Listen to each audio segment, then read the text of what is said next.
ජීවිතයේ අමාරුම දේවල් වලින් එකක් තමයි තීරණ ගන්නවයි කියන එක. ජීවිතේ තීරණයක් ගන්න එක සෑහෙන අමාරුයි.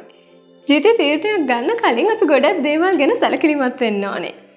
ඉතින් වෙනදා වගේම තුන්වෙනි සෙෂන් එකෙන් අපි ඔයාලගාවට ඇවිල්ලා තියෙනවා යුත් එකට තල්ලුවක් දෙන්න කොහොමද ඔයාගේ ඉදිරි අනාගතය සැලසුම් කරගන්නේ කියලා තමන්ගේ A-levels වලින් පස්සේ නැත්නම් තමන්ගේ උසස් අධ්‍යාපනයෙන් පස්සේ මම හිතන්නේ කසුන් අපි මේ පහුගිය සෙෂන්ස් දෙකක් පුරාවට යම්කිසි දේවල් ගැන කතා කරානේ. මම හිතන්නේ ඔයාලට පුළුවන් චුට්ටක් මතක් කරන්න මොනවද අපි කතා කරේ කියලා. පහුගිය සෙෂන්ස් දෙක පුරාවට පහුගිය සෙෂන් දෙකේදී පළවෙනි සෙෂන් එකේදී අපි කතා කරේ අපි තීරණ ගන්න අපේ අරමුණු වලට අපි යන්නේ කොහොමද? අරමුණු අපිට ලැබෙන්නේ කොහොමද? ඒ අරමුණු ටිකෙන් ටික වෙනස් වුණු විදිහ සහ අපි දැන් අපිට යන්න වෙලා තියෙන පාත් එක මොකක්ද කියලා අපි පළවෙනි සෙෂන් එකේ කතා කරා. දෙවෙනි සෙෂන් එකේදී අපි කවර් කරා A-level සහ උසස් අධ්‍යාපනය සම්බන්ධව මොනවාද තියෙන ඔප්ෂන්ස් මොන පැතිවලට යන්න පුළුවන් තමන්ගේ දක්ෂතාවය හඳුරගන්න විදිහ ඒ සම්බන්ධ අපි කතා කරා අපේ සෙකන්ඩ් සෙෂන් එකේ. ඔකසන් එතකොට දැන් අපි දවස් දෙකක් තිස්සේ දැන් කතා කරලා තියෙනවනේ කොහොමද හරි ට්‍රැක් එකට එන්නේ කියලා. මෙන්න මේ ට්‍රැක් එකට ආවට පස්සේ ඊළඟ පොයින්ට් එක තමයි අපි මොකද්ද අපේ කැරියර් එක. එහෙම නැත්නම් අපේ ජොබ් එක විදිහට තෝරගන්නේ කියලා. අපි මෙතනදී සාමාන්‍යයෙන් චුට්ටක් අතරමං වෙනවා. මොකද ජෙන් C එකේ ළමයි විදිහට දැන් ඉන්න ළමයි කොටස් ගත්තොත් ජෙන් C එකේ ළමයි හරි මේ දඩබ්බරයි. ඒගොල්ලෝ හරි ටෆ්. නමුත් මොන හරි දෙයක් අවශ්‍ය නම් ඒගොල්ලෝ කොහොම හරි ඒක හම්බාගෙන ගිහිල්ලා ඒක ලබා ගන්නවා. ඒක තමයි ජෙන් C එකේ තියෙන විශේෂත්වය. ඉතින් මෙන්න මේ කොටාසේ ඇතුලේ ඉන්න ළමයි අපි කියනවා සාමාන්‍යයෙන් 1900 මේ 97න් පස්සේ ඉපදිච්ච කට්ටිය කියලා. සාමාන්‍ය විවාහරෙදි නම් කියන්නේ 2000න් පස්සේ සෙට් එක කියලා. බට් 97 ඉඳන් කට්ටිය අපි මෙන්න මේ ජෙන් C කියන කොටාසයට අයිති කරලා තියෙනවා. ඉතින් මේගොල්ලෝගේ තියෙන අර සුවිශේෂම ලක්ෂණය තමයි මොකක් හරි දෙයක් ඕන නම් කොහොම හරි යෝග කරගන්නවා කියන එක.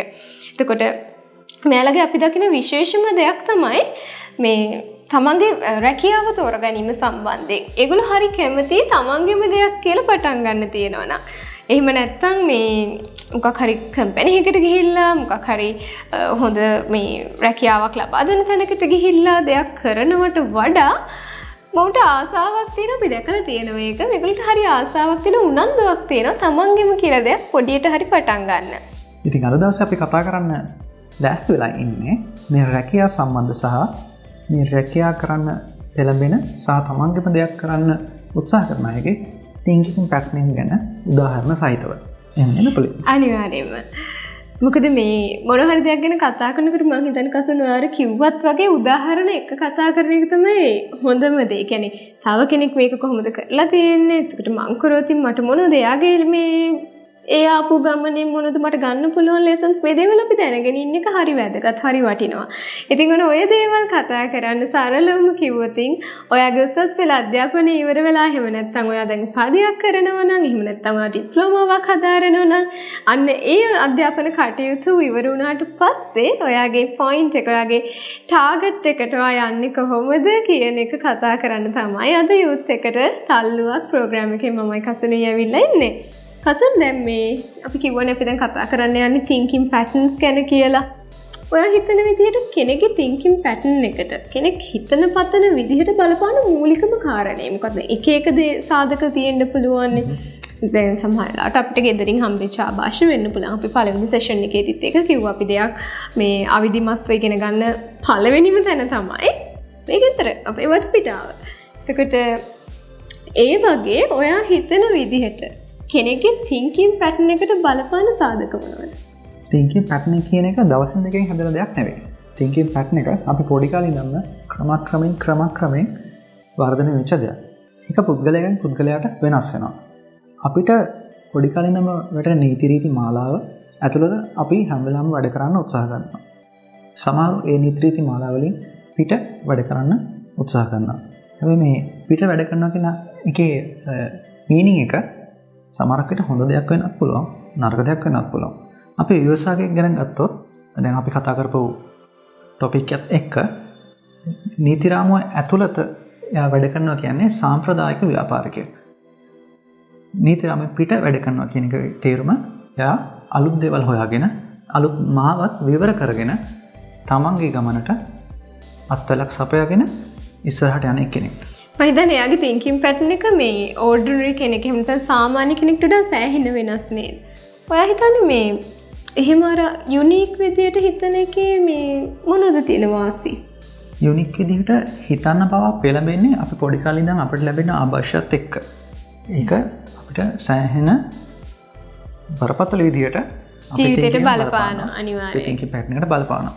දැන් අද මේ ප්‍රෝග්‍රෑම් එකේදී අපි කතා කරමු දැනට කොහොමද අපි විශ්වවිද්‍යාල අධ්‍යාපනය ඉවර කරලා නැත්තම් ඒ ලෙවල් අධ්‍යාපනය ඉවර කරලා ජොබ් එකක් බලාගෙන ඉන්න නංගිලා මල්ලිලාට ඒ සඳහා යන්න පුළුවන් හොඳම මාර්ගය thinking pattern එක අනුව වෙනස් වෙන විදිහ උදාහරණ සහිතව.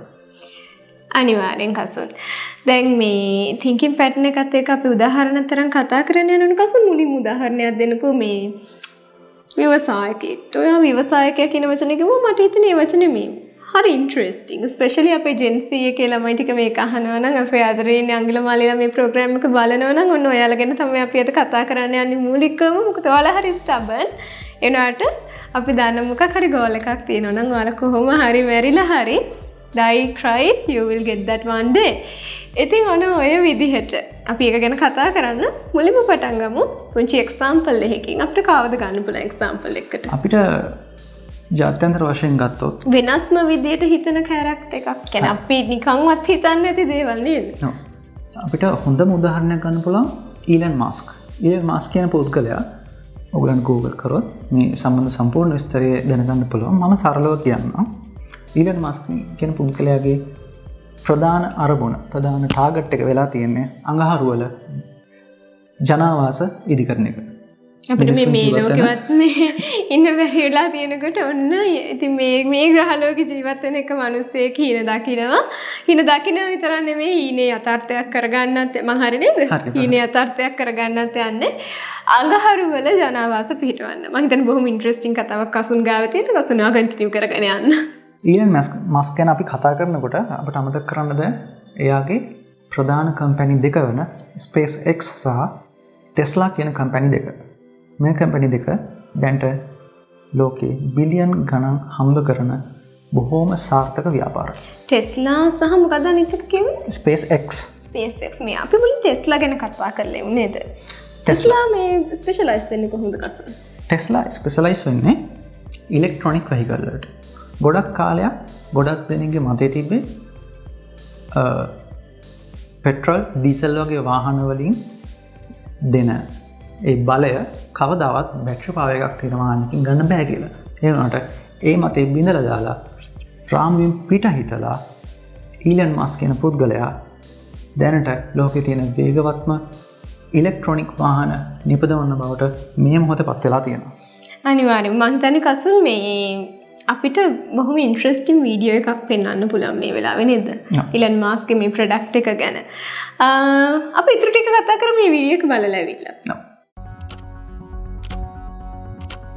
We want the exciting things that we see in sci-fi and like sci-fi movies and books. We want that to come true one day. T-3, 2, 1, 0, ignition.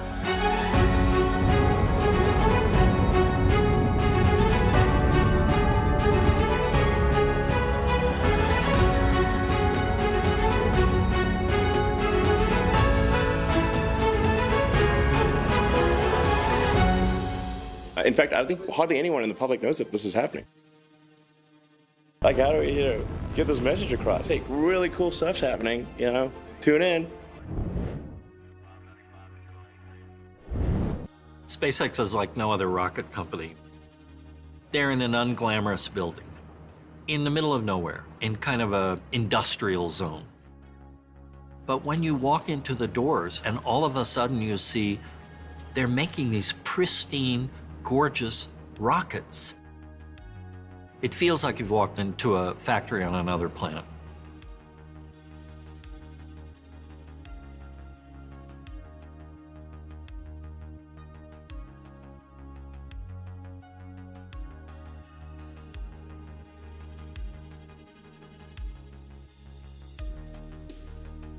No one has ever really contemplated this in a serious way.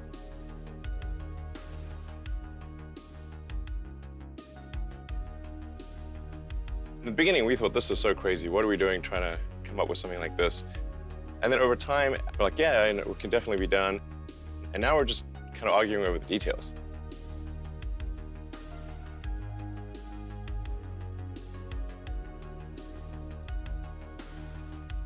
I went to Russia to look at buying a refurbished ICBM, which is a very trippy experience. It was very bizarre. And when I tell people that, they're like, what? I went to Russia 3 times to look at buying a refurbished ICBM. Because that was the best deal.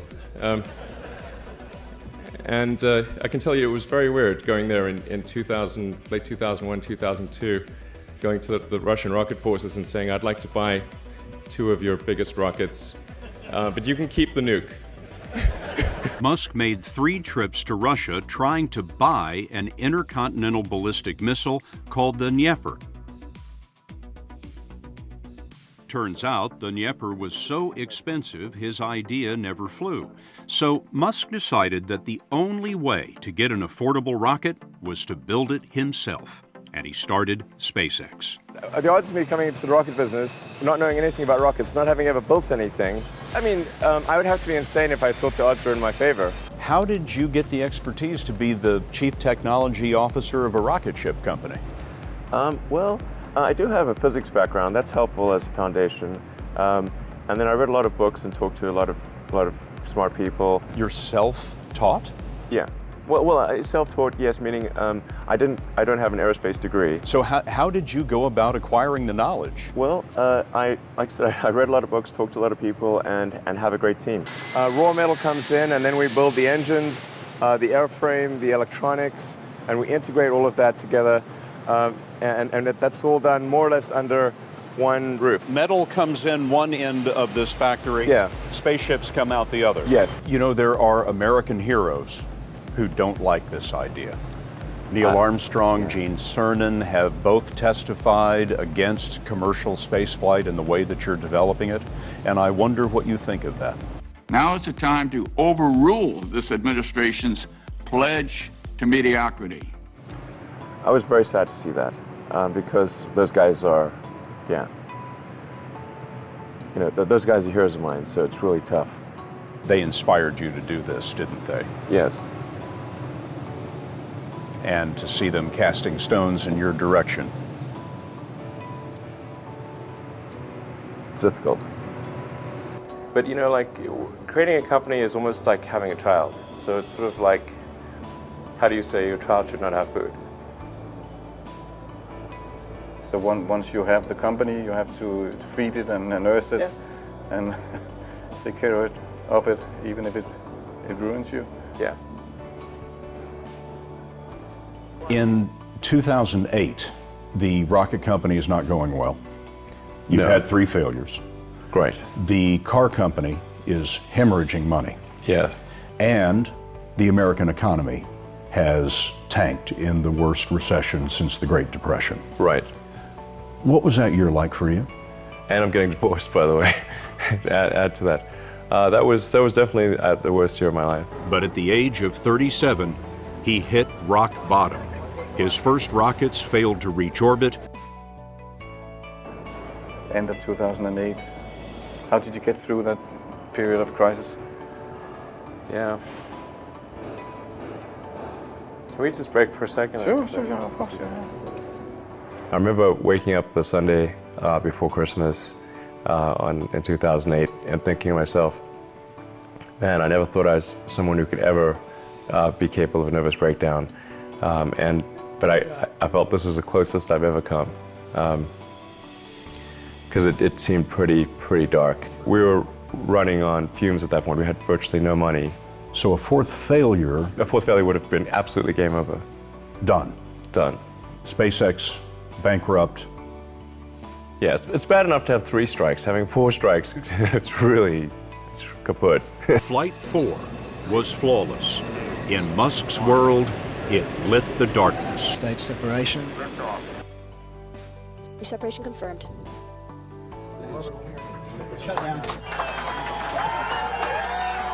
NASA called and told us that we'd won a $1.5 billion contract. And I couldn't even hold the phone. It's like, I just blurted out, I love you guys. They saved you. Yeah, they did. Only 4 entities have launched a space capsule into orbit and successfully brought it back. The United States, Russia, China, and Elon Musk. But when critics say you can't do this, your answer to them is, we've done it. But the big prize is winning the NASA contract to build America's next manned spacecraft, and Elon Musk is facing stiff competition. SpaceX is also testing a rocket that can be reused, softly landing on a column of flame. Another step on a longer journey. Just a very tough engineering problem. In the last 12 months or so, I've come to the conclusion that it can be solved. And I think SpaceX is going to try to do it. Falcon 9 is essentially standing on the shoulders of titans, as they like to say in literature.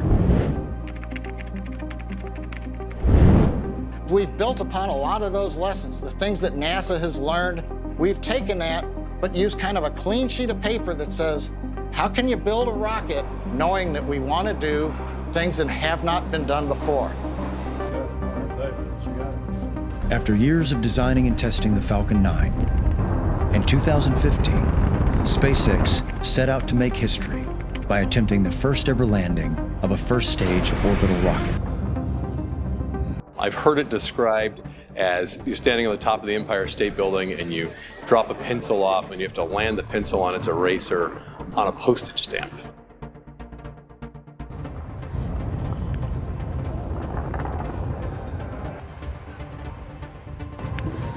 Okay, this is bad. This is bad.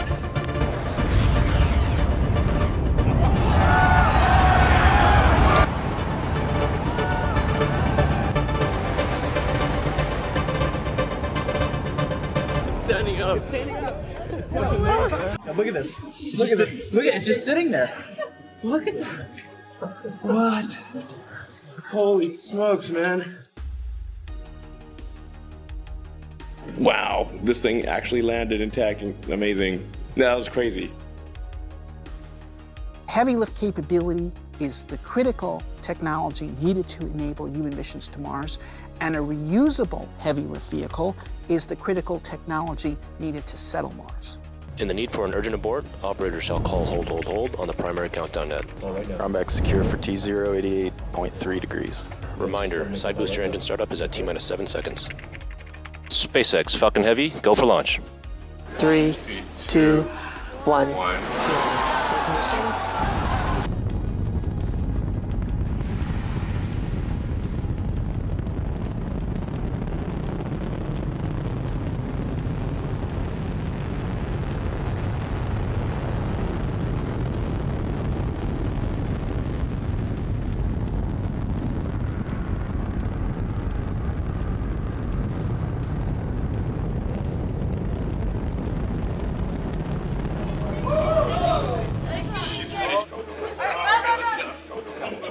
Side boosters, Biko.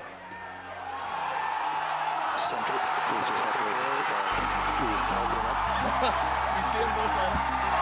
Successful separation! Fucking Christ. Yes, light.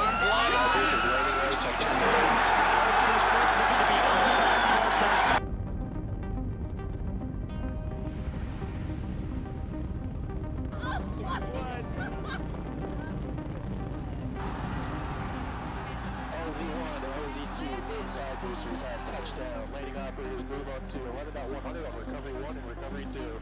Stage 2, AFTS has saved.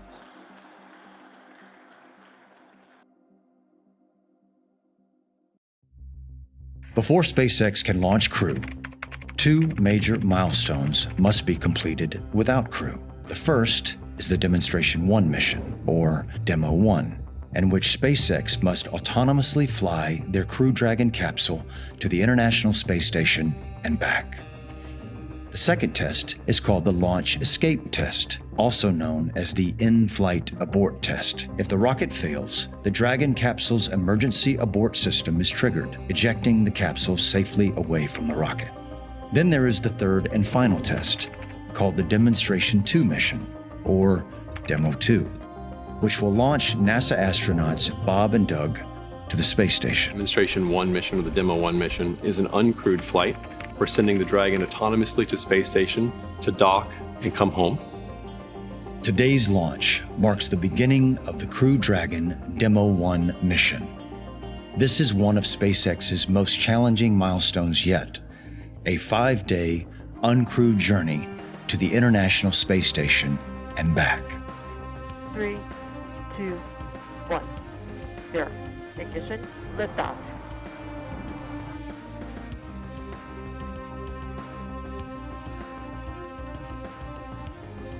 You know, you're basically putting enough energy into the spacecraft such that it's equivalent to like a meteor. It's just like it's difficult for people to even comprehend.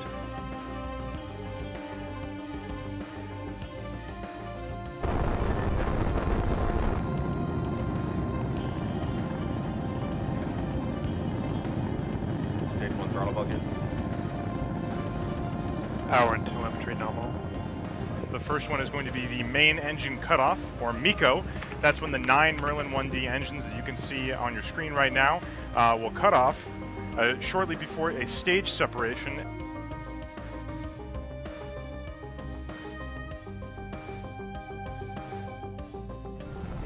For the first stage, it starts its engines back up. It flips itself around, and the whole first stage is re-entering the Earth's atmosphere and slowly making its way back down for a landing on a drone ship that is out in the Atlantic Ocean. Landing legs have deployed. And Falcon 9 has landed.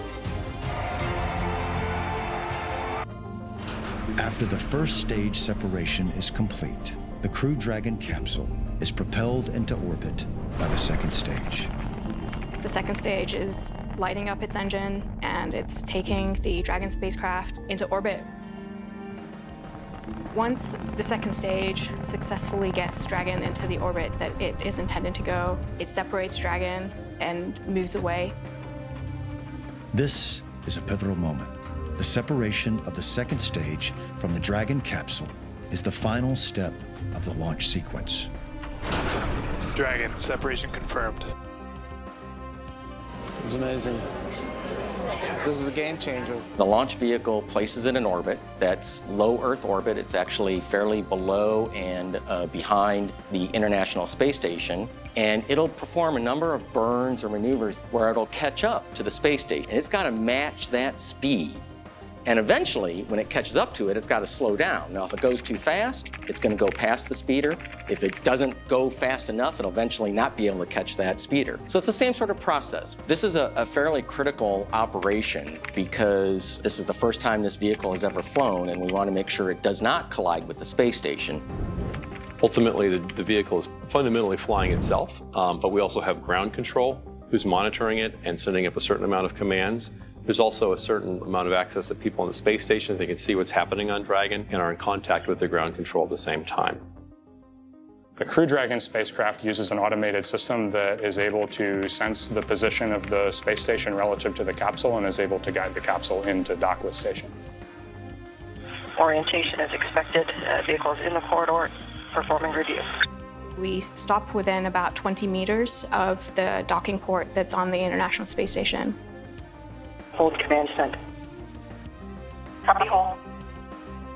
Dragon hold confirmed. And then the engineers at both NASA and SpaceX review the data from the spacecraft. They talk, they make sure that everything is going according to plan, and they're both happy. This is the first time that a commercial vehicle will dock to the space station. It's also the first use of the International Docking Adapter, which is the port on space station where commercial vehicles are going to come up and dock. And so we'll see both sides get used for the first time. Please command the docking light to on. Copy, commanding docking light on. Then Dragon is allowed at that point to autonomously move forward with the approach and docking to the space station. Dragon is resuming approach. Station copies. The Crew Dragon spacecraft uses its 16 Draco thrusters to maneuver into contact with the space station docking adapter. You got to dock with the space station, and if something goes wrong, you're just in the void of space, and you're in a vacuum with nothing. We've got the spacesuits, and we've got a lot of backup systems, but it's a dicey situation. Range is decreasing. Vehicle is centered. Copy. The capsule inches in towards the station. Vehicle is in the corridor.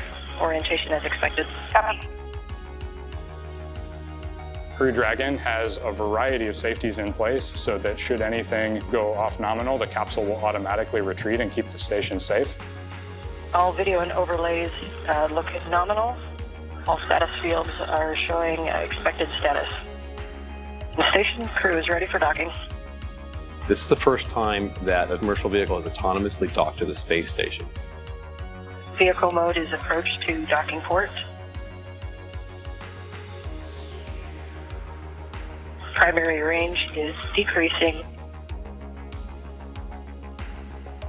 Vehicle is centered. Top capture confirmed.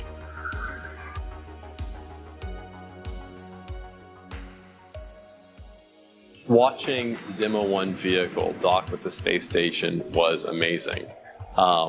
It was kind of terrifying, and it should be. These are the first time you do something, you should be pretty worried about how it's going to go. And it was amazing. Proceeding to opening the hatch.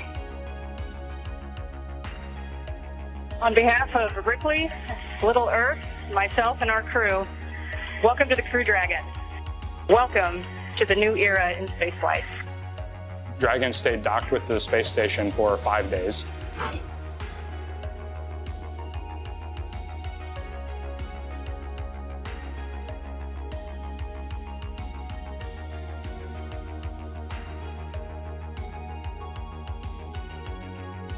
It takes about 6 hours for Dragon, once it leaves the space station, to come home and splash down in the Atlantic Ocean. The 16 Draco thrusters are responsible for orienting the vehicle in the correct direction. They fire to slow the vehicle down to the point that it will come out of orbit and begin to re-enter the atmosphere. Re-entry is one of the most dangerous points in the mission. There is no way to stop re-entry once it starts. Traveling at about 17,000 miles per hour, when Dragon hits the atmosphere, its heat shield will be put to the test as the vehicle is enveloped in a giant hypersonic fireball. The atmosphere does the majority of the work to slow the vehicle down to a few hundred miles per hour. Now that the heat shield has passed its test and Dragon has safely slowed to below the speed of sound, it's ready to deploy its parachutes, which is the final step of re-entry.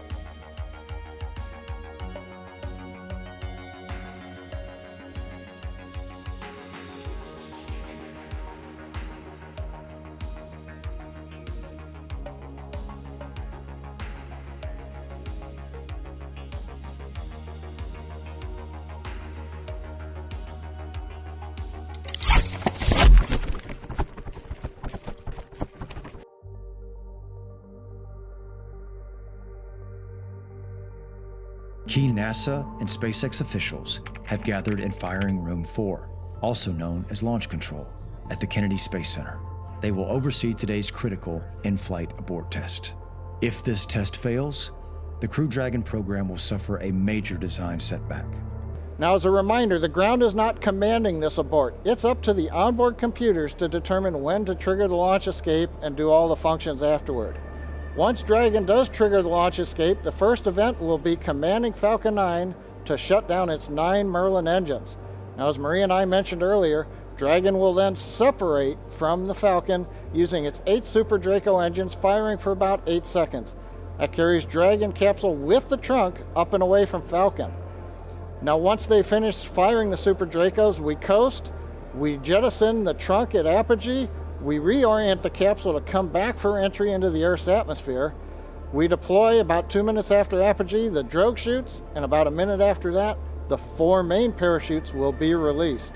Dragon will then splash down softly in the Atlantic Ocean, about 35 kilometers offshore. Parachutes are way harder than they look. If you go back and look at the Apollo program, they had people quitting over how hard the parachutes were.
Take a quick look now at Crew Dragon.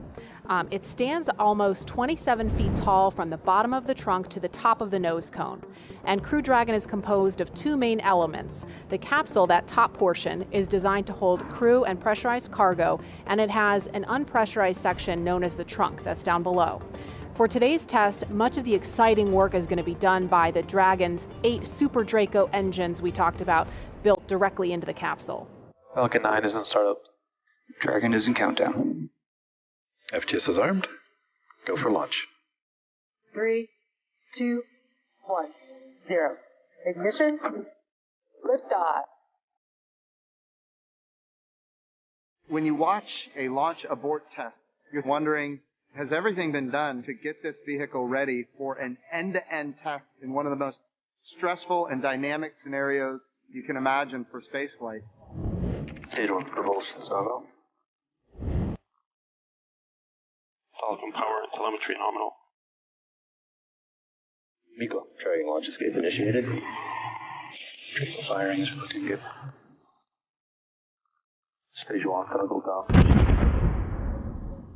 Approximately 10 seconds after the abort was triggered by ground control, the Crew Dragon capsule jettisoned away. The force of the ejection made the rocket unstable, and it exploded.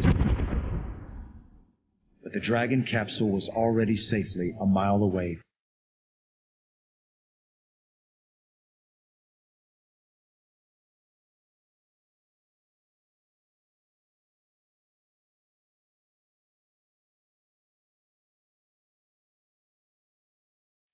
Our parachutes are triggered and deployed when the capsule reaches the correct altitude. And so at a high altitude, it will deploy the drogue parachutes. And when it reaches a lower altitude, the main parachutes will deploy. Splashdown.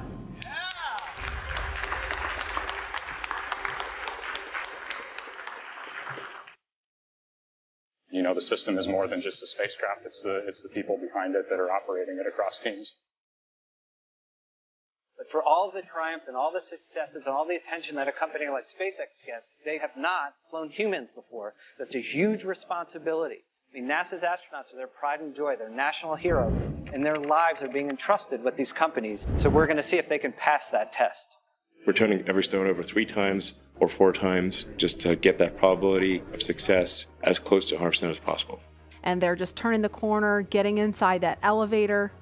You can't see it from here, but there is a banner hanging there. You can kind of see it in the back. There's a banner hanging on the wall of the elevator with the signatures of all the people who worked on this mission. So it was really important for them to hang that up in there so Bob and Doug could see it.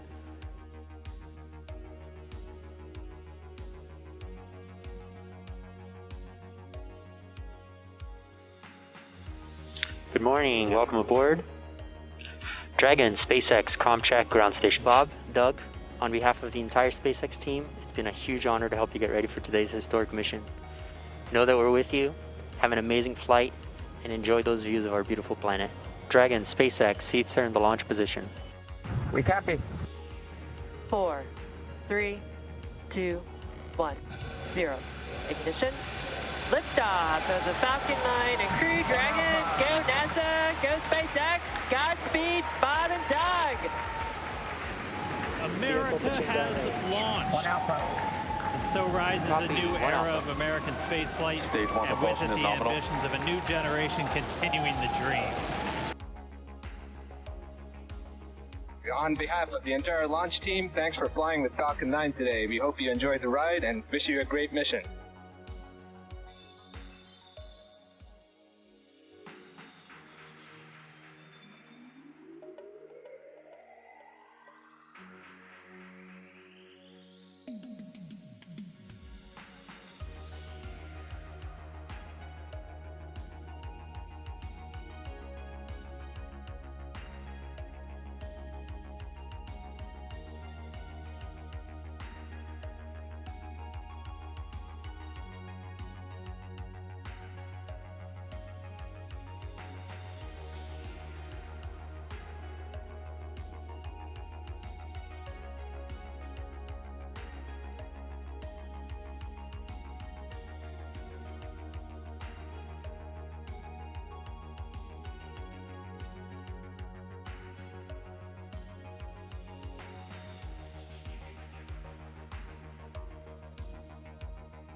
MD Houston flight. Houston is go for undocking and departure. Dragon is committed to undock. SpaceX Dragon on Dragon to ground. We are ready for the systems brief. Copy. As stated, Dragon's in a healthy state. We are proceeding toward the primary landing site, and your timeline is current.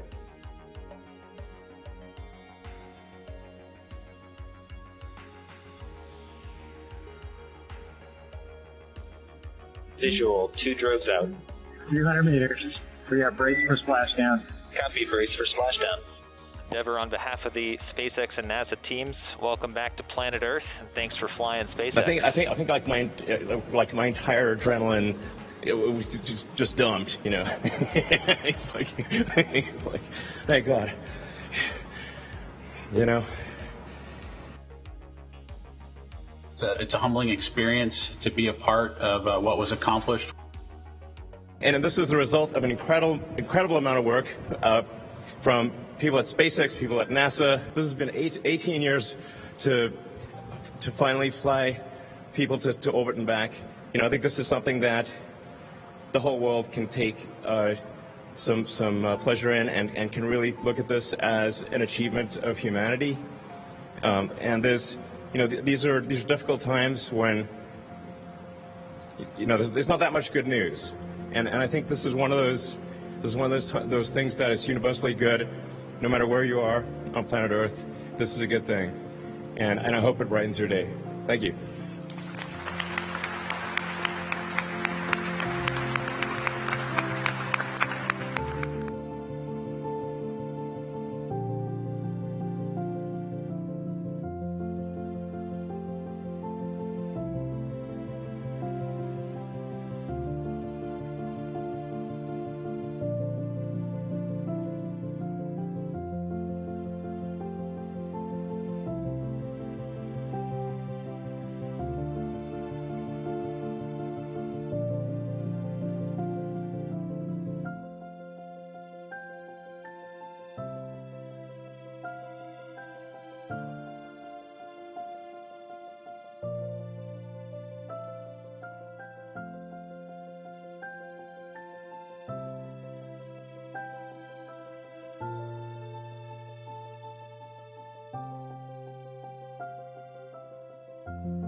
මම හිතන්නේ බොහොම අපූර්ව video එකක් බැලුවා අපි. ඔයාලට ලොකු idea එකක් හම්බෙන්නේ නැති ලොකු අවබෝධයක් හම්බෙන්නේ නැති ඇයි අපි ඉලන් මාස්ක් මේ උදාහරණයක් විදිහට ගත්තේ කියන එක ගැන මොකද වෙනස් විදිහට හිතන එක එහෙම නැත්නම් මේ thinking pattern කෙනෙක්ගේ ජීවිතයට බලපාන විදිහ එහෙම නැත්නම් එයා අලුත් දෙයක් ලෝකෙට දෙන්න කරපු උත්සාහය ගැන මම හිතන්නේ බොහොම අපූර්වට මේ පෙන්වන වීඩියෝ එකක් තමයි අපි බැලුවේ ඉලන් මාස්ක් සම්බන්ධයෙන්. දැන් මේ ඉලන් මාස්ක් ඔය ඉලෙක්ට්‍රික් කාර් එක හදන්න හේතුව එහෙම නැත්නම් ඉලෙක්ට්‍රික් පවර් එකෙන් රන් වෙන කාර් එකක් හදන්න හේතුව මොකන්ද ගසන් මට මතකයි ඔයා කියනවා මේ මොකක් හරි මේකේ ලොකු නිදාන කතාවක් තියෙනවා වගේ. ඒ කියන්නේ මේක මේ ලෝකයේ ඇතුළේ දුවන්න විතරක් නෙමෙයි මේ කාර් එක කියලා. මොකද්ද ඒක? කලින් අඟහරු කතාවකුත් කිව්වා අපි මෙයාගෙන් අහලා බලමු මොකද්ද ඒක කියලා. ඔව් පුලේ.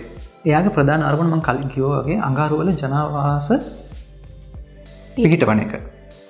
ඉතින් අපි පෘථිවිය එක්ක අඟහරු අපි සංසන්දනය කරලා බැලුවොත් පෘථිවිය තරම් වායුගෝලයක් එහෙ නැහැ. එහි khනිජ ද්‍රව්‍ය සැහෙන අඩුයි. khනිජ තෙල් නැහැ. එතකොට අපේ පවතින වාහන අඟහරු වල ධාවනය කරන්න හැකියාවක් නැහැ. ඒ නිසා එතනට ලැබෙන හොඳම පවර් සෝස් එක. ඒ කියන්නේ ජනනය කරන්න පුළුවන් විද්‍යුත් බලය උත්පාදනය කරන්න පුළුවන් හොඳම දේ සූර්ය බලය. එයා සූර්ය බලය පාවිච්චි කරලා මේ ඉලෙක්ට්‍රොනික වෙහිකල් චාර්ජ් කරලා ඒ වෙහිකල් යූස් කරන එක තමයි එයාගේ ප්ලෑන් එක උනේ. සූර්ය පැනල ගැන අපිට මෙතනින් කතා නොකර බෑ. මොකද සූර්ය පැනල නැතුව අපිට මේ බැටරි චාර්ජ් කරන්න ඉඩක් නැහැ. මම හිතන්නේ මේ සූර්ය පැනල දැන් ගොඩක් මේ ප්‍රචලිත වෙලා තියෙනවා නේද? හරි පොපියුලර්. ඒ කියන්නේ සාමාන්‍ය ජනතාව අතර වුණත් ගත්තත් මේ අර සූර්ය පැනල වලින් විද්‍යුතය ගබඩා කරගෙන තමන්ගේ එදිනෙදා කටයුතු වලට පාවිච්චි කරන එක මේ හරි අලුත් දෙයක් වෙලා තියෙනවා. මම හිතන්නේ ඒකත් අලුත් විදිහට හිතපු කෙනකින් ආපු දෙයක් නේද? නැත්තම් ඉරේලිය කොහොමද මෙහෙම පාවිච්චි කරලා ගබඩා කරලා ස්ටෝර් කරලා තියාගෙන තමන්ගේ එදිනෙදා කටයුතු වලට යූස් කරන්නේ කියන එක නේද? අපි සාමාන්‍යයෙන් හිතන දේවල් මම නම් ජීවිතේට හිතන්නේ නැති ඒ සමහර වෙච්ච. කිව්ව හරියටම හරි. උපලි කිව්ව හරියටම හරි. ඔයා දන්නවද උපලි? ඒ සෝලර් පැනල් නිෂ්පාදනය කරන වෙනම කම්පැනි ඉලන් මාස්ක් තියෙනවා. Oh really? ඔව්. එයා ඒකේ අලුත් ඉනෝවේෂන් අලුත් අත්හදා බැලීම් කර එයාගේ සෝලර් පැනල්ස් තව පෘථිවියේ ඉන්න ජීවත් වෙන වාසීන්ට ප්‍රයෝජන ගන්න පුළුවන් වෙන විදිහට වැඩි දියුණු කරමින් ඉන්නවා. එයා එහෙම කරන්නේ ඒ තාක්ෂණය අඟහරු වලට අරන් යනවා. එතකොට තමන්ගේම සූර්ය පැනල් වලින් චාර්ජ් කරන වාහන අඟහරු වල දවසක යයි. වව්. ඒ කියන්නේ මේ ඉලන් මාස්ක්ගේ ගෝල් එක තියෙන එක දෙයකට නෙමෙයි කියන එක තමයි අපිට පැහැදිලි. හරි මේ යුනික් තින්කින් පැටර්න් එකක් නේද? මම හිතන්නේ ওই විදිහට හිතන්නේ නැතුව ඇති. දැන් මේ කතා කරන්නේ මුළු ලෝකයක් සම්බන්ධයෙන් ඉන්න එක පුද්ගලයෙක් ගැනනේ. ඉතින් එතකොට මේ ප්‍රෝග්‍රෑම් එක අහන ඔයාටත් පුළුවන් ජෙන් සී එකේ ඉන්න ඔයාටත් පුළුවන් බය නැතුව ඔයාට අවශ්‍ය විදිහට හිතන්න. අපිත් හිතනවා. ඔයත් හිතන්න. අපි කොහොම හරි කවදා හරි දවසක අපිට ඕනේ තැනට අපි ආස කරන දෙයට ලොවක් පුදුම කරන්න පුළුවන් තැනකට අපේ ජීවිත අරන් යමු කියන එක මතක් කරන ගමන් ඉලන් මාස්ක් ගැන දැන් අපි එහෙම කතා කරානේ. ඔයාට තව මොන හරි තියෙනවද ඉලන් මාස්ක් ගැන කියන්න?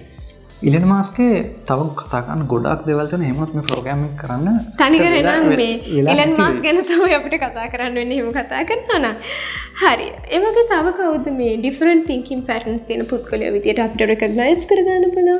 අපිට ඉන්ටර්නැෂනල් ලෙවල් එකට ගියානේ. අපි බලමු ලංකාවේ කෙනෙක් කවුද එහෙම. අනිවාර්යයෙන් අපි ලංකාවේ ගැන කතා කරන්න ඕනේ. මොකද මේ ප්‍රෝග්‍රෑම් එක කරන්නේ අපි ලංකාවේ ඉන්න ජෙන්සි එකටනේ. මේකට මම හොඳ උදාහරණයක් ගන්නම්. එයාගේ නම බානුක හරිශ්චන්ද්‍ර. බොහොම තරුණ ව්‍යවසායකයෙක්. මෙයාටත් අර කලින් සෙෂන් වල මම කිව්වා වගේම පවුලෙන් ගොඩක් ලොකු බලපෑමක් ආවා ડોක්ටර් කෙනෙක් වෙන්න කියලා. මොකද ඒගොල්ලන්ගේ පවුල සම්පූර්ණයෙන්ම ડોක්ටර්ස්ලාගෙන් පිරිච්ච පවුල. අම්මා ડોක්ටර්, තාත්තා ડોක්ටර්, අයියා ડોක්ටර්. මම මේ කතා කරපු පුද්ගලයා පවුලේ බාලයා. හැබැයි එයාට ඕනේ උනේ නැහැ තවත් ડોක්ටර් කෙනෙක් වෙන්න. මේ බානුක හරිශ්චන්ද්‍ර කියන තරුණයා තමන්ගේ අම්මා සහ තාත්තක් එකතු වෙලා එක ගිවිසුමකට එනවා. එක එකඟතාවයකට එනවා. මොකක්ද එකඟතාවය? මොකද ගෙදරින් කියනවා මෙයාට A level කරන්න. A level බයෝ වලින් කරන්න. මොකද අම්මා තාත්තා කැමති තමන්ගේ බාල පුතා ડોක්ටර් කෙනෙක් වෙනවට. කියන්නේ මේ එයාගේ සහෝදර සහෝදරියෝ අම්මා තාත්තා ගිහපු අඩි පාරෙම යනවා නම් අම්මලා කැමති. ඒ වුණාට පුතා කැමති නැහැ. පුතා කැමති නැහැ. මොකද කියනවා නම් එයාගේ thinking pattern එක වෙනස්. එයාට ඕනේ ඊට වඩා ලොකු දෙයක් කරන්න. එයා මොකද කරන්නේ? දියවිල්ලක් සයින් කරගන්නවා. හරි මම LL වලට ලියන්නම්. හැබැයි මට ડોක්ටර් කෙනෙක් වෙන්න නම් බෑ. මේ එයා ඇත්තටම එහෙම කරාද? ඇත්තටම එහෙම කරා. මේ තරුණයා LL වලට ලියනවා. LL පාස් වෙනවා. හැබැයි මගේ thinking pattern එක වෙනස්. එයා ලෝකෙ දිහා වෙනම ඇහැකින් බලන්න පටන් ගත්තා. එයා පැති කීපයක් උත්සාහ කරා. ඒ පැති හැම එකක්ම මම මෙතන සාකච්ඡා කරන්න හදන්නේ නැහැ. කාල වේලාව අපිට පොඩ්ඩක් එහෙම වෙන්න පුළුවන්. මම එයාගේ එක කම්පැනියක් ගැන විස්තර කරනවා. එයාට කියන්නේ කම්පැනිස් උත් ගොඩක් තියෙනවද? එයා කම්පැනි කීපයක් එක විදිහකින් හිතලා උත්සාහ කරා. සමහර ඒවා සාර්ථක වුණා, සමහර ඒවා සාර්ථක වුණා. නමුත් උත්සාහ කරපේක සෑහෙන්න වටිනවා. එයා නොදන්න දෙයක් එයා තනියම ඉගෙනගෙන එයා එක එක කම්පැනි එක එක ඒ ලෝකේ අපි නිතරම දකින්න හැබැයි ලංකාව විතර නොදකින්න දේවල් එයා ගොඩක් try කරා. උදාහරණ විදිහට කියන්න පුළුවන්. මම හොඳම උදාහරණයක් කියන එක එයා කරේ ලංකාවට ගැලපෙන එක. දැන් ලංකාවේ අපි ආයතනයක් ලියාපදිංචි කරනකොට සාමාන්‍යයෙන් රජයේ ආයතන කීපයකට ගිහිල්ලා ඩොකියුමන්ට්ස් ගොඩක් සයින් කරලා එහෙට යන්න ඕනේ මෙහෙට යන්න ඕනේ අප්‍රූවල් ගන්න ඕනේ වගේ ගොඩාක් ලොකු ඩොකියුමන්ටේෂන් ප්‍රොසෙස් එකක් තියෙනවා. සාමාන්‍යයෙන් අපි මේ අපිට සතියකින් දෙකකින් පටන් ගන්න ඕන නම් මොකක් හරි කම්පැනි එකක් අපිට මාස 6-7කින් වගේ පටන් ගන්න පුළුවන් ප්‍රොසෙස් එකක් නේ සාමාන්‍යයෙන් තියෙන්නේ නේද? ඉතින් මොකද මේ හරිශ්චන්ද්‍ර තරුණයා වෙනුවෙන් කරපු ඒ වෙනුව මෙයා කරේ අලුත් දේ. ඔව්. මේ තරුණයා මේ ප්‍රොසෙස් එක සම්පූර්ණයෙන් උඩින් පල්ලෙහාට අධ්‍යයනය කරනවා. මොනවාද ඕන කරන ෆෝම්ස් මොන වගේ ඩීටේල්ස් ඕන කරන්නේ. ඒ ප්‍රොසෙස් එක සම්පූර්ණයෙන් A to Z උඩින් පල්ලෙහාටම අධ්‍යයනය කළා. මෙයා කම්පැනි එකක් පටන් ගන්නවා. මෙයා කියනවා ඔයගොල්ලෝගේ රෙජිස්ට්‍රේෂන් එක මම කරලා දෙන්නම්. ඒ කියන්නේ එයා ෆුල් ප්‍රොසෙස් එක ඔටෝමේට් කරනවා. එහෙමද? ඒ ප්‍රොසෙස් එක මැනුවල් ප්‍රොසෙස් එක එයා තනිකර කරනවා. එයා රෙස්පොන්සිබිලිටි එක ගන්නවා. එයා රෙස්පොන්සිබිලිටි එක ගන්නවා. එතකොට ඒ කියන්නේ මේ කියන්නේ කෙනෙක්ට දැනුමක් අවබෝධයක් නැත්නම් තමන්ගේ කම්පැනි එක කොහොමද රෙජිස්ටර් කරන්නේ කියන එක මේක සාමාන්‍ය මේ ජනතාව අතර තියෙන ප්‍රශ්නයක් නේද? කියන්න යන්නකෝ. කම්පැනිස් එකකින් එකකට වෙනස් නේ. තනි පුද්ගල ව්‍යාපාර, හවුල් ව්‍යාපාර. මෙයා මේ හැමදේම ස්ටඩි කරනවා. ස්ටඩි කරලා මෙයා ඒකේ රෙස්පොන්සිබිලිටි එක එයා ගන්නවා. කියන්නේ කම්පැනි එක රෙජිස්ටර් වෙන්න ඕන නම් මෙයා ගාවට ගිහිල්ලා එයා ඉල්ලන විස්තර ටික එයාට දෙන්න විතරයි තියෙන්නේ. එයා මේකට හොඳ මාකටිං ස්ට්‍රැටජි එකක් පාවිච්චි කරනවා. සාමාන්‍යයෙන් පුද්ගලයෙක්ට මේකට ඒ දවස්වල හැටියට රුපියල් 35000ක මුදලක් වැය වෙනවා. හැබැයි මෙයා මේ සර්විස් එක දෙනවා රුපියල් 30000ක් වගේ මුදලකට. එහෙම කළා මාසයක් ඇතුළත කම්පැනිස් 60ත් 90ත් අතර ප්‍රමාණයක් පළවෙනි මාසය ඇතුළත මෙයා රෙජිස්ටර් කරනවා. ඒකෙන් මට ලොකු ආදායමක් හම්බ වෙනවා. බලන්න ඉතින් නේද කෙනෙක්ගේ හිතන පතන විදිය වෙනස් වුණාම මේ කරන්න පුළුවන් දේවල් මට මේ දැන් ඔයා ওই කතාව කියාගෙන යනකොට මේ මං කියපු ලස්සන කතාවක් මතක් වුණා. මේක මේ සෝෂල් මීඩියා වල ඉතින් ඔය උඩ පහළ යනකොට තමයි මේ මතක් වුනේ.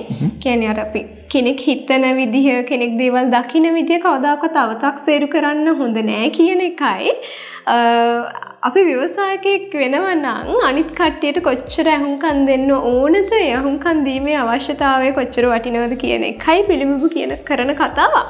මම පොඩි වෙලාවක් අරන් ඒක කියන්නද? ඔන්න ඉතින් ලොකු කම්පැනි එකක් තිබිලා තියෙනවා යම් කිසි රටක. එක දවසක් මේ කම්පැනි එකේ මේ කරන්නේ කසුන් මේ සබන් කැට නිෂ්පාදනය කරන එකක්. මේ සබන් කැට හදන වැඩේ ඉතින් fully automated කරලා තියෙන්නේ. මොකක් හරි මේ කුඩක් තියෙන what do you call it කුඩු එකක් පවුඩර් එක අන්න හරි පවුඩර් එකක් තියෙනවා. ඒ සබන් කැටේ හැදෙන්න අවශ්‍ය. ඒ පවුඩර් එක මොකක් හරි මේ ලික්විඩ් එකක් එක්ක මික්ස් වෙලා ඊට පස්සේ අර ලස්සන ඉතින් සබන් කැටෙන්නේ හරි ලස්සන විදිහට නේ වගේ පොඩි ට්‍රේ එකකට මේක වැටිලා ඒ ට්‍රේ එකෙන් සබන් කැටේ වෙන් වෙලා ඉතින් ওই සබන් කැට ටික එක මේ ට්‍රේ එකක් දිගේ පොලිමට එනවා. අනිත් පැත්තෙන් මේ ප්ලාස්ටික් පැකට් වෙන විදිහ ඉටිකොලේ මේ වෙන පැත්තකින් එනවා. ඉතින් එක තැනකදී මේ දෙක ටයිමින් කරලා තියෙන්නේ. එක තැනකදී මේ ඉටිකොලේ ඇතුළට මෙන්න මේ සබන් කැටේ වැටෙනවා. ඊට පස්සේ ඒක යනවා තව බොක්ස් එකක් ඇතුළට ලස්සන ඇසුරුමක් ඇතුළට. සබන් කැටේ ගිහිල්ලා ඉවර වෙලා ওই විදිහට සබන් කැට 100 පෙට්ටි විදිහට ඇහිරිලා ඉවර වෙලා එක්කාසු වෙලා ඊට පස්සේ තමයි ඒක අදාළ ෂොප්ස් වලට කඩවල වලට මේ ප්‍රවාහනය කරන එක කරන්නේ. ඉතින් ඔන්න එක දවසක් කවදාවත් නැති විදිහට හිතන්න බලන්න මොකද වෙන්නේ කියලා. හිතන්න බලන්න මොකද වෙන්නේ කියලා. නේ. කවදාකවත් නැති විදිහට දැන් මේක fully automated process එකක් නේ. කවදාකවත් මේකට complaints ඇවිල්ලා නැහැ. කිසිම අතපසුවීමක් වෙලා නැහැ. නමුත් එක දවසක් මේ කම්පැනි එකේ අයිතිකාරයට ලොකු කම්ප්ලේන් එකක් එනවා. එයාලා යවපු සබන් පෙට්ටිවල සබන් කැට 10ක් 12ක් එහෙම නැත්නම් සබන් කැට 20ක් සමහර වෙලාවට 27 25 අතර ප්‍රමාණයක් හිස් පෙට්ටි විතරයි ගිහින් තියෙන්නේ. ඉතින් මේක මේ කම්පැනි එකට කසුන් ලොකු පාඩුවක් වුණා. ලොකු පාඩුවක් වෙච්ච පාර කම්පැනි එකේ අයිතිකාරයා මේක හොඳට ලාභ ලබන කම්පැනි එකක් නේ. කම්පැනි එකේ අයිතිකාරයා ගෙන්නන්න පුළුවන් හොඳම ටෙක්නිකල් සපෝට් එක. හොඳම මොළ ටික ඕනේ බැස්සුවා තමන්ගේ මේ කම්පැනි එක ඇතුළට. ඒක බැස්සුවා ඊට පස්සේ ඉතින් කල්පනා කරන්න පටන් ගත්තා. කොහොමද මේක මේ හදන්නේ කියන එක ඇත්තටම ගැටලුව තියෙන්නේ. සබන් කැටේ එන වෙලාවට කොලේ එන්නේ නැහැ. ඒකනේ හිස් පෙට්ටිය යන්නේ. එතනින් මොකක් හරි එකක් මිස් වෙනව නේද? ඉතින් මේක මේ කල්පනා කරා කිසිම විදිහකින් උත්තරයක් හොයාගන්න බැරි වුණා. ඉතින් ඒ කම්පැනි එකේ අයිතිකාරයට හොඳම කල්ටියට තමයි වේදම් කරේ. මුළු ලෝකෙම තියෙන හොඳම ටෙක්නිකල් සපෝට් එක ගෙන්නලා ඉවර වෙලා. ඉතින් හරි ගියේ නෑ. ඊට පස්සේ ඉතින් දැන් ඔය ගෙන පිටරට කට්ටියන ටෙක්නිකල් සපෝට් එක ඊට පස්සේ තමන්ගේ රටේ කට්ටිය හෙව්වා. තමන්ගේ රටේ තියෙන හොඳම ටෙක්නිකල් සපෝට් එක ගෙන්නගෙන ඉවර වෙලා එයාලත් එක්ක try කරා මේක හදන්න පුළුවන්ද මේ ටයිමින් ඉෂුව එක හදන්න පුළුවන්ද මේක වෙනස් කරන්න පුළුවන්ද කියලා. මොකද මේක කම්පැනි එකට ලොකු පාඩුවක් සහ කම්පැනි එකේ නමට ලොකු හානියක්. ඉතින් ඒත් බැරි වුණා මෙයාට සොලියුෂන් එකක් දෙන්න ඒ රටේ ඉන්න අපි කියන මේ විද්වත්තු පිරිසට. එහෙම නැත්නම් හොඳම ටෙක්නිකල් නොලෙජ් එක තියෙන පිරිසට. ඔහොම ගිහිල්ලා ඉවරලා නමුත් මේ CEO තමන්ගේ වැඩේ අත්හැරියේ නැහැ. එයා කවදාකවත් give up කරේ නැහැ. මේක හදා ගන්නත් ඕනේ. දිගින් දිගටම ලාභ මේ පාඩු ලබන්නත් බෑ. ඒක හන්දා එයා කම්පැනි එක ඇතුලේ ඉන්න කට්ටිය ගෙන්නවා. කම්පැනි එක ඇතුලේ ඉන්න කට්ටිය ගෙන්නලා ඉවරලා එයාලගෙන් ඇහුවා ඔයාලා ගාව තියෙනවද මේකට සොලියුෂන් එකක් කියලා. මොකද සාමාන්‍යයෙන් මේ කම්පැනි එකක් ඇතුලේ වෙන process එක හොඳටම දන්නේ කම්පැනි එක ඇතුලේ ඉන්න කට්ටියනේ. ඒ ඇරෙන්න ඊට වඩා දන්න කට්ටිය ඉන්න අමාරුයිනේ නේද? ඉතින් ওই විදිහට කම්පැනි එක ඇතුලේ ඉන්න කට්ටියකින් ඇහුවා ඔයාලට සොලියුෂන් එකක් දෙන්න පුළුවන්ද? මම ඕන ගානක් මේකට වියදම් කරන්නම් කියලා. ඒගොල්ලෝ try කරා. නමුත් ඒක එච්චර පුළුවන් උනේ නැහැ.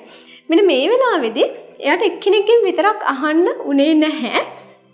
කොහොමද මේක මේ හදන්න ඔයා ගාව අයිඩියා එකක් තියෙනවද කියලා.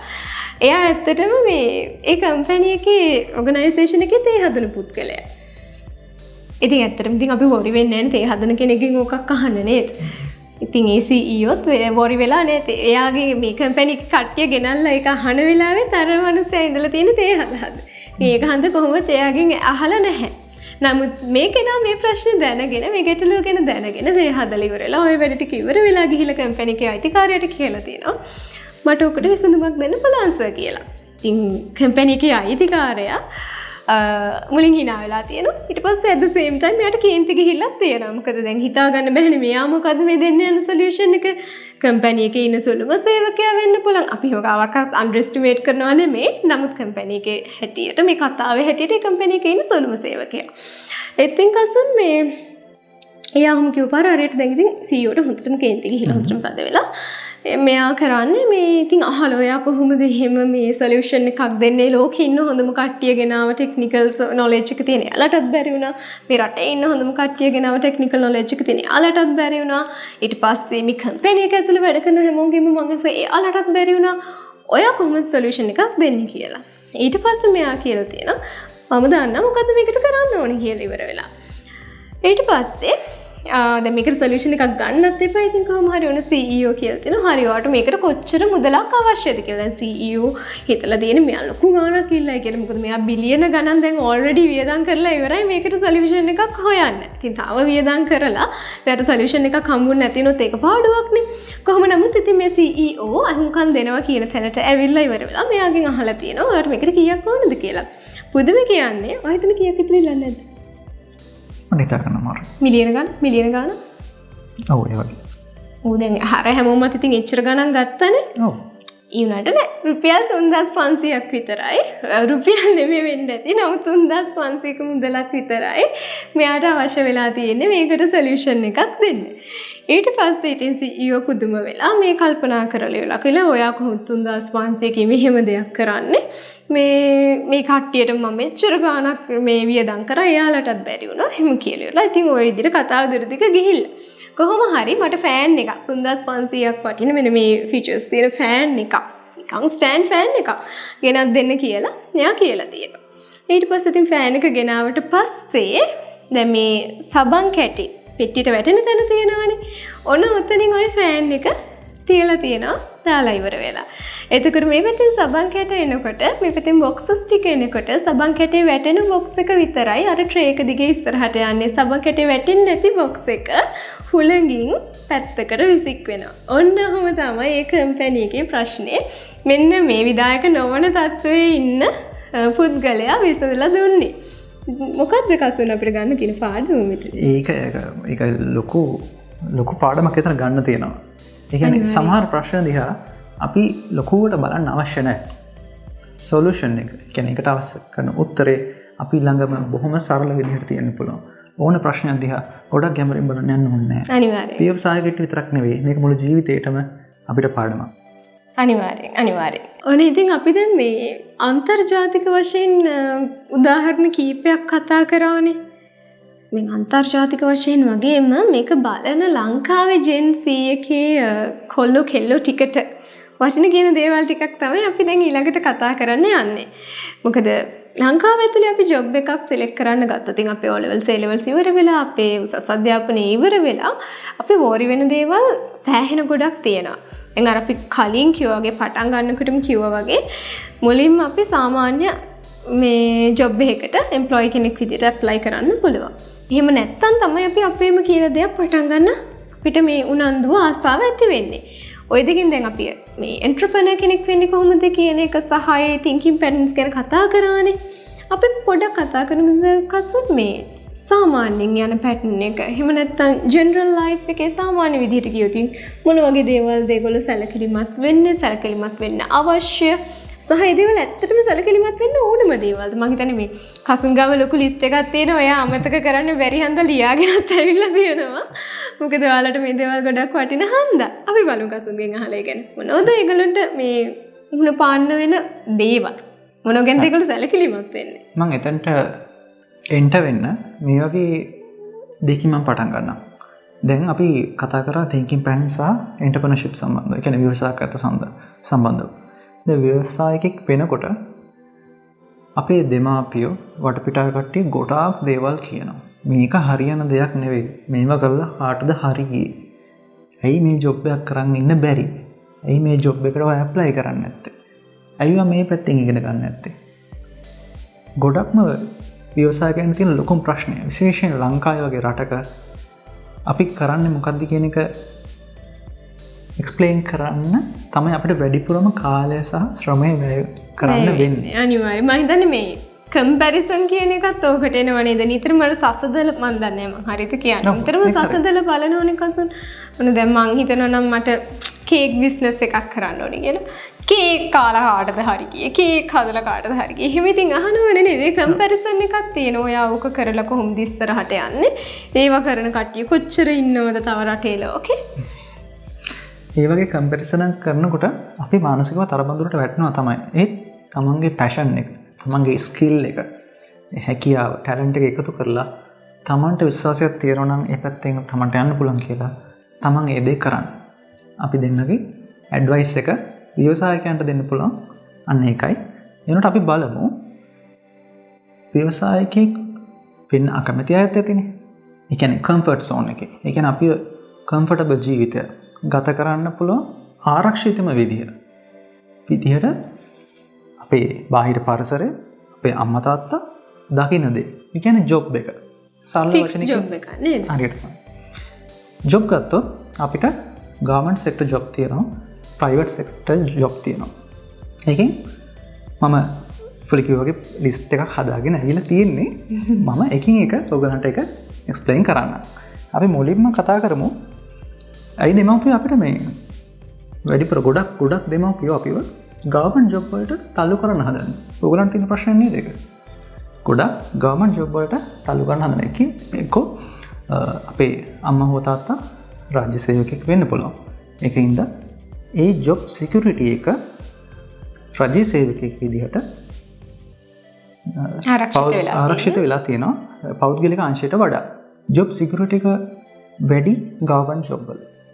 එහෙම තමයි අපේ අම්මලා තාත්තලා වගේම අපේ වටේ පිටාවේ ඉන්න හැමෝම බහුතරයක් වැඩිහිටියෝ හිතන්නේ. ඒක නිසා තමයි ඔයාව ගවර්න්මන්ට් ජොබ් එකක් කරන්න කියලා පුෂ් කරන්නේ. මොනවාම හරි පොසිෂන් එකට වෙන්න පුළුවන්. සමහරකට තමයි ඉගෙන ගත්තේ වෙන පැත්තක් වෙන්න පුළුවන්.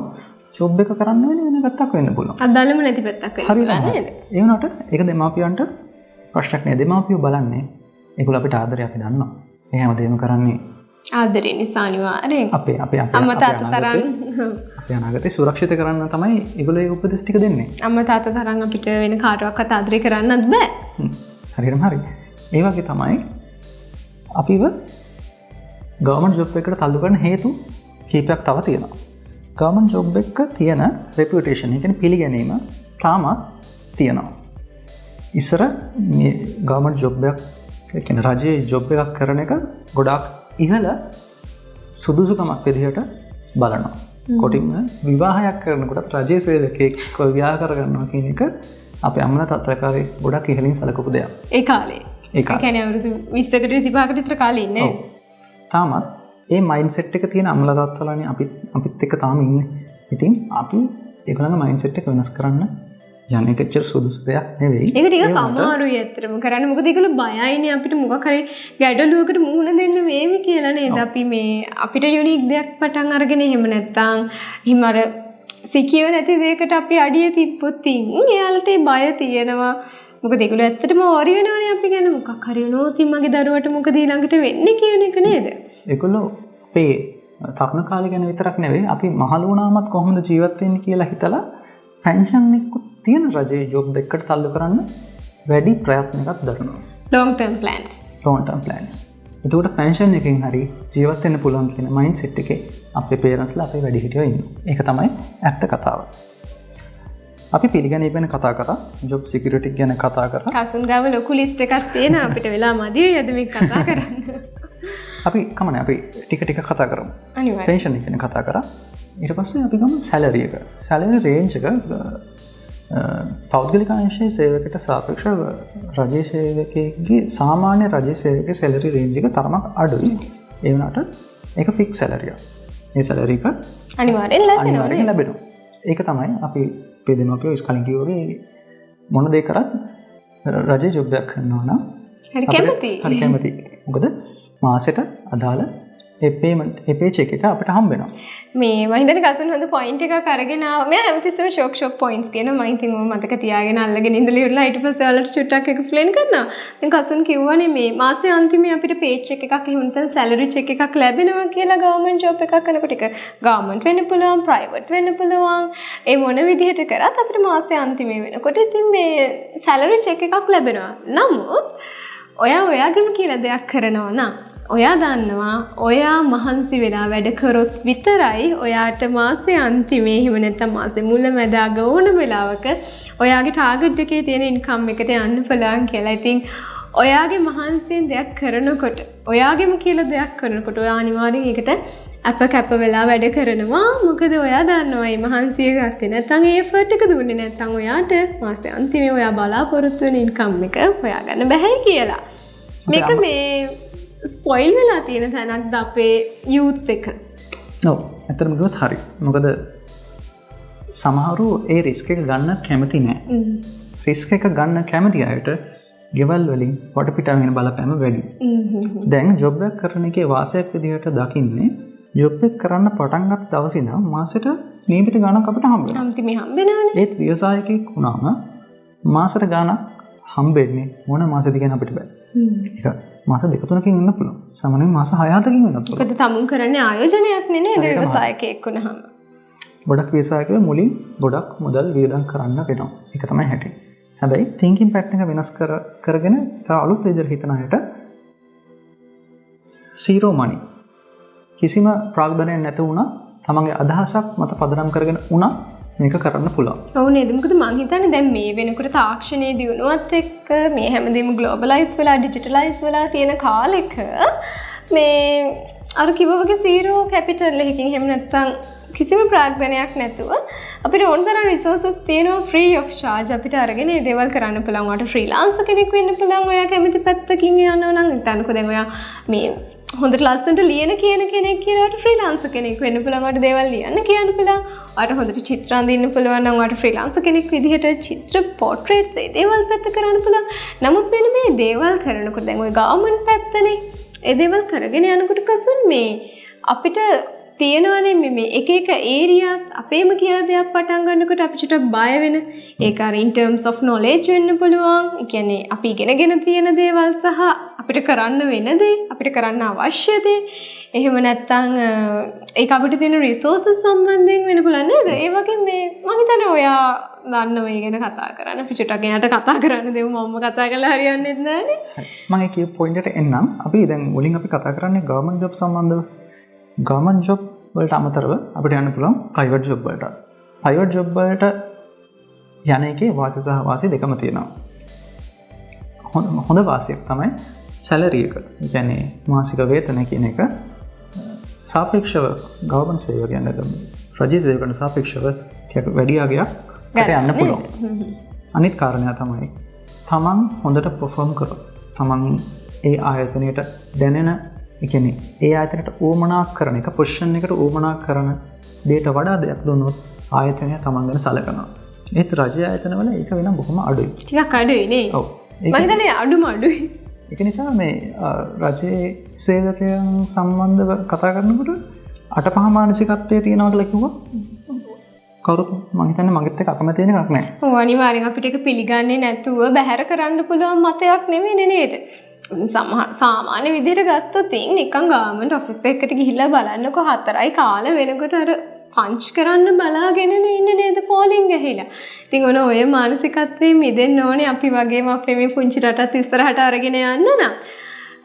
කතා කරන රජයේ සේවකයෙක් තරහක් වෙනවත් ඇති. නමුත් අපි මේ ඔබව අන්ඩර්ස්ටිමේට් කරනවා නෙමෙයි, ඔබව අව탁සේරු කරනවා නෙමෙයි, ඔබ විසින් කරන කාර්ය ඒ හැමදේම අපි අප්‍රීෂিয়েට් කරනවා. නමුත් අපි මේ කතා කරන්නේ අපේ ආදරණීය දුව දරුවන්ට ඉස්සරහට මේ ජෙනරේෂන් එකට ඉන්න අයට තමන් ජොබ් එක තමන් රැකියාවක් තෝරගන්නකොට කොහොමද මොන දේවල්ද බලපාන්නේ කියන එකේ සම්බන්ධයෙන් විතරයි අපි මේ අපේ අදහස් දක්වන්නේ නේද? හරියටම හරි. ප්‍රයිවට් ජොබ් ගැන වලට අපි ආය ආවොත් ප්‍රයිවට් ජොබ් වල මම කිව්වා වගේ හොඳට perform කරොත් එයාට තැනක් දෙනවා. බිල්ඩ් අප් කරගන්න පුළුවන් නේද? ඒක පොසිෂන් එක වැඩි පොසිෂන් එකකට යව දානවා. නැත්නම් සැලරි ඉන්ක්‍රිමන්ට් එකක් විදිහට හරි බෝනස් එකක් විදිහට හරි ඒක ප්‍රයිවට් සේවකයන්ට ලැබෙනවා. අවාසියක් කියන්න ජොබ් සිකියුරිටි එක. ජොබ් සිකියුරිටි එක රජයේ සේවකයට සාපේක්ෂව පෞද්ගලික කරන සේවය කරන සේවකයෙක්ට අඩුයි. මොකද ඒ සම්බන්ධ ඇග්‍රීමන්ට් සයින් කරලා තමයි අපි ජොබ් එකට යන්නේ. පෞද්ගලික අංශය. පෞද්ගලික අංශය කිව්වොත් ඔයා හැටිනම් එන්න එපා. අපිට ඇත්තටම නවතින්න යනවා. ඒක ලොකු රිස්ක් එකක්. ඒක රිස්ක් එකක් වගේම සහ මම හිතනවා මේ කෙනෙක්ව තමන් කරන දේ සම්බන්ධයෙන් ගොඩක් උනන්දු වෙලා ඒ වෙනුවෙන් කැප වෙලා වැඩ කරන්න මේ දීලා තියෙන පොඩි උත්තේජනයක් වගේ කියලා නේද? මොකද අර අපි සාමාන්‍ය වහරේ කියන අයිස් ගහන්න බෑ වැඩ කරොත්. තමන්ට මේ පෞද්ගලික ආයතනයක පැවැත්මක් තියෙනවා. බට් නොකරොත් අපි දන්නේ අපිට කොයි වෙලේ කියන අපි කොයි වෙලේ කික් අවුට් කරයිද කියලා. am I correct? හරියටම රජයේ ආයතනයක ඒ දේ වෙන්නේ නැහැ. කියන performance evaluation එකක් එහෙම වෙනවා සෑහෙන අඩුයි. ඉහළ පොසිෂන් වල වෙනවා ඇති මම හරියට මේක කියන්න දන්නේ නැහැ. ඒත් වෙන අවස්ථාවක් තියෙනව නැත්තේ නෑ. ඒ වුණාට පෞද්ගලික අංශයට සාපේක්ෂව සේවකී ආයතන ඉවත් කරන ප්‍රවණතාවය රජයේ ආයතනයක අඩුයි. ඒකයි අපි අමලවට හරි කැමතියි. අපි රජයේ ආයතනයක වැඩ කරනකොට. ඉතින් අපිට ඔයාලට කියන්න තියෙන්නේ කම්මැලි වෙන්න එපා. මොකද ඔයාට ඉස්සරහට යන්න ඕන නම් ඔයාට ඔයාවම දියුණු කරගන්න ඕන නම් ඔයා අලුත් දේවල් ඉගෙන ගන්න ඕනේ. අපිට මේ නරක පුරුදු එහෙම නැත්නම් හොඳ නැති හැබිට්ස් තියෙනවා නම් හොඳ නැති දේවල් අපිට අපේ වටපිටාවෙන් ඇවිල්ලා තියෙනවා නම් ඒ ආభాෂය ඇවිල්ලා තියෙනවා නම් අපි පුරුදු වෙන්න ඕනේ.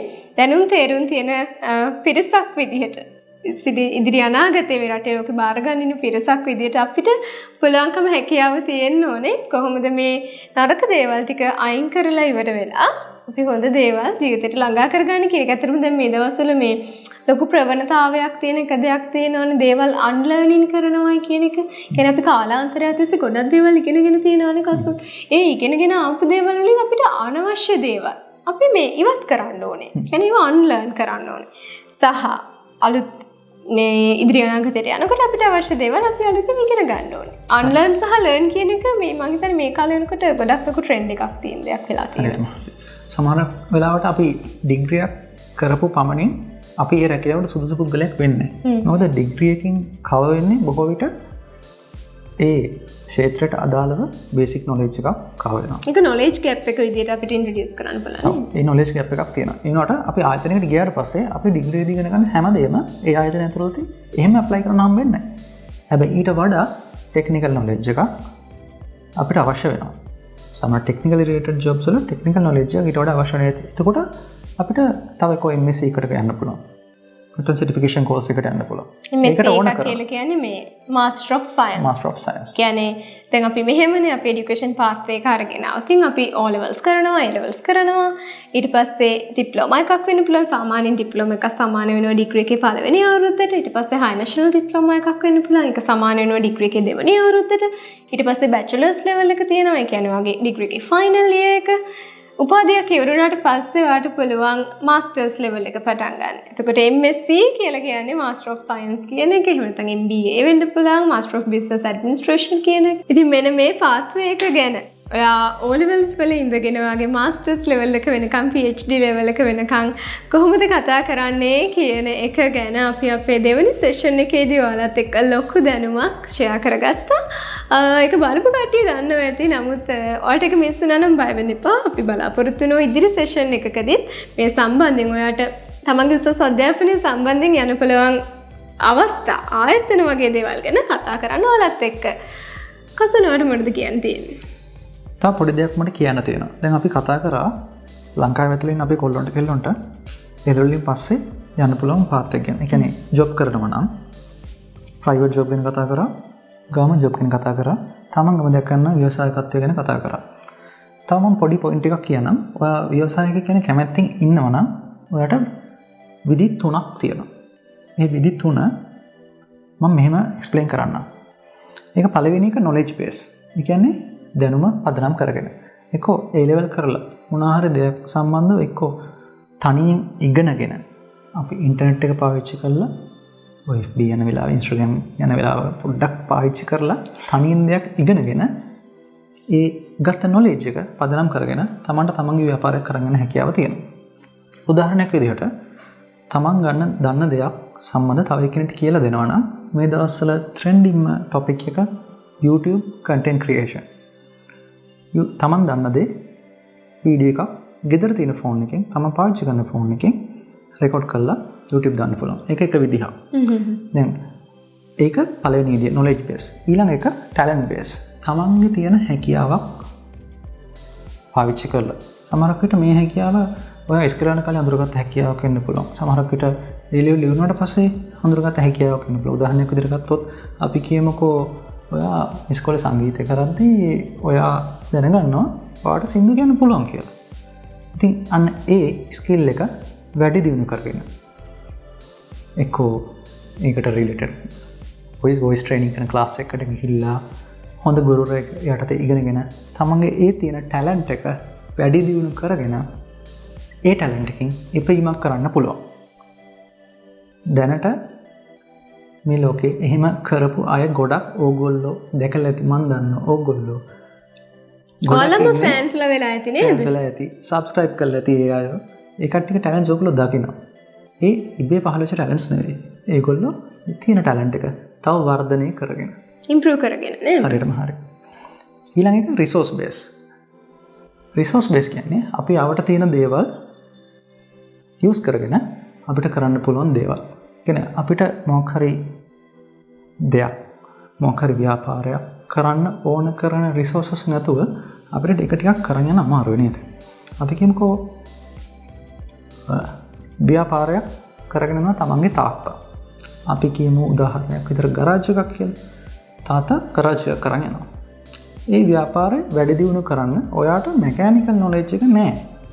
ප්‍රශ්නයක් නැහැ. හැබැයි ඒ ව්‍යාපාරය වැඩි දියුණු කරන්න ඔයාට පුළුවන් ඒ කිට්ටුව ටයර් ෂොප් එකක් ඕපන් කරන්න. ටයර් ෂොප් එකක් ඕපන් කරාට පස්සේ බිස්නස් දෙකක්. එකිනෙකට රිලේටඩ් බිස්නස් දෙකක්. ඔයාට පුළුවන් ඒක වැඩි දියුණු කරන්න. නැත්තම් මැනුවල් වැඩ වෙන තැනක්. ඒ කියන්නේ අතේ ලියලා ඉන්වොයිස් දෙන තැනක් වෙන්න පුළුවන්. හැමදාම ඇකවුන්ටන්ට් කෙනෙක් දාලා ගණන් හිලව් බේරන දවස් අන්තිමට බේරන එහෙම ව්‍යාපාරයක් වෙන්නත් පුළුවන්. මේක තාත්තගේ නැත්තම් සීයාගෙන් ආව කම්පැනියක් එහෙම සුළු ව්‍යාපාරයක් කරන්න පුළුවන්. සීලර් බඩ පොඩයක් වෙන්නත් පුළුවන්.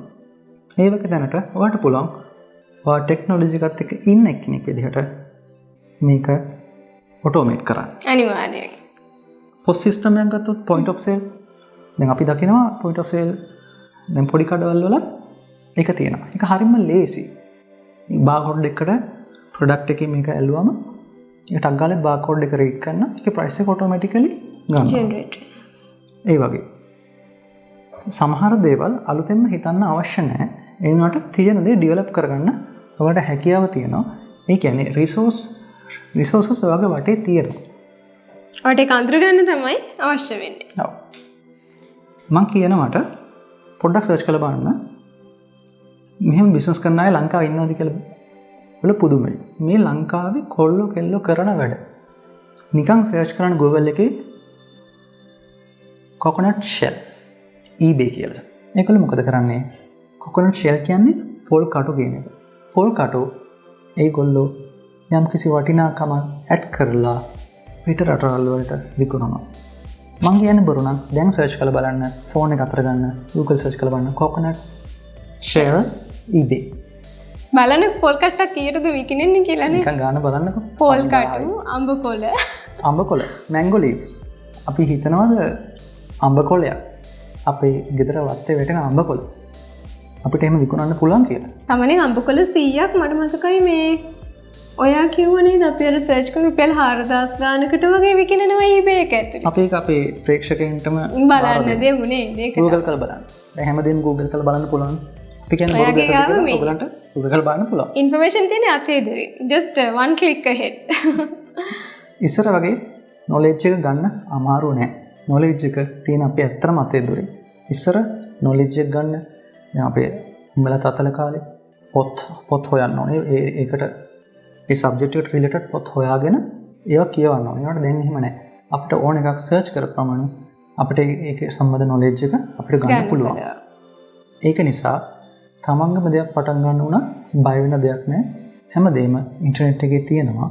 තමන්ට තියෙන අදාළ දේවල් ටික සර්ච් කරලා ඒ සම්බන්ධව දැනුවත් වෙන එක තමයි. අනිවාර්යයෙන්. ඉතින් මම හිතන්නේ මේ අපි හරිම ඉන්ටරෙස්ටිං දේවල් ටිකක් අද කතා කරා. අපි ෆස්ට් සෙෂන් එකේ කතා කරා, සෙකන්ඩ් සෙෂන් එකේ කතා කරා. ඉතින් තුන්වෙනි සෙෂන් එකත් බොහොම ලස්සනට ගලාගෙන ඇවිල්ලා වෙලා ලස්සන අපිට තියෙන වෙලාව හරි අඩුයි. අපිට තව ටිකක් වෙලාව තියෙනවා නම් ඇත්තටම ගොඩක් දේවල් ඔයාලත් එක්ක බෙදා හදා ගන්න, ඔයාලත් එක්ක ෂෙයා කර ගන්න පුළුවන්. මම හිතන්නේ ඊළඟ සෙෂන් එකේදී මේ සර්ප්‍රයිස් එකක් දෙමු නේද? මොනවගේ දෙයක්ද අපි කතා කරන්න යන්නේ කියන එක අපි අද කියන්නේ නැතුව ඉන්න. අනිවාර්යෙන් අපිත් එක්ක එකතු වෙන්න. එතකොට ඔයාලට දැනගන්න පුළුවන් ජීවිතේට ගොඩක් වටින දෙයක් ගැන තමයි අපි ඊළඟ සෙෂන් එකේදී කතා කරන්න හිතාගෙන ඉන්නේ. ඉතින් අද මේ පැය භාගේ පුරා අඩ හෝරාවක් පුරාවට අපි ඔයාලත් එක්ක බෙදාගත්ත ඔයාගේ A level එහෙම නැත්නම් උසස් පෙළ අධ්‍යාපනයේ උසස් අධ්‍යාපනයේ දේවල් ටික ඉවර වුණාට පස්සේ කොහොමද ඔයාලට තියෙන රැකියාව අවස්ථාවට ව්‍යවසායකයෙක් වෙන්න පුළුවන්. එහෙම නැත්නම් ඔයාලට මොකක් හරි කම්පැනි එකක වර්ක් කරන්න යන්න පුළුවන් එම්ප්ලොයි කෙනෙක් විදිහට. එතකොට ඔයා සැලකිලිමත් වෙන දේවල් සහ අපිව පොළඹවල තියෙන දේවල් මොනවද අපි සැලකිලිමත් වෙන්න ඕනේ කියන එක. ඉතින් මේ දේවල් ගැන මම හිතන්නේ අපි ගොඩක් විස්තරාත්මකව ඉන් ඩීටේල් කතා කරාලත් එක්ක ඊළඟ දවසේ අපි සර්ප්‍රයිස් එකක් අරන් එනවා ඔයාලා ගාවට. එතකම් පරිස්සමෙන් ඉන්න, හිතන්න අලුත් දෙයක් කරන්නේ කොහොමද කියලා ඔයාලට ගොඩක් සුබ දවසක් ලැබෙන්න කියලා ප්‍රාර්ථනා කරන ගමන් අපි දෙන අදට ඔයාලගෙන් සමුගන්නවා මේ යුත් එකට තලුවක්.